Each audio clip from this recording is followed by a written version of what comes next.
Ngani zakwethu sanibona okankomgodola umfana. Hawu hey kahle.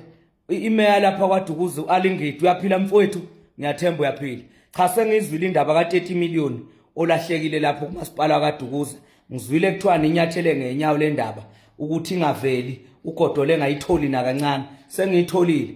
Babumeya before mhlawumbe uzobizeka ngesela ngoba nalo mama wayiphethe lapho umasipala kaDukuza imeya kwakuyisela nalo. So ungafuni ukubizeka ngesela kuse elikangaka. Ngiyacabanga ukuthi ubekwe ngoNovember if I'm not mistaken. Alingidi zikhiphe kulezi indaba ukhuluma ukuthi imali u30 million obani abayithathile akufuneka bentshontshe ngaphansi kwegama lakho. Sengizwile u30 million wabantu lapho kwaDukuza womphakathi wakaDukuza lo lahlekile. Ake ubuye ngani zakwethu ngila emva kwenu special investigation. Ngikhona ngqo 30 million ubuye. Yebo ayikho indlela abafana khona.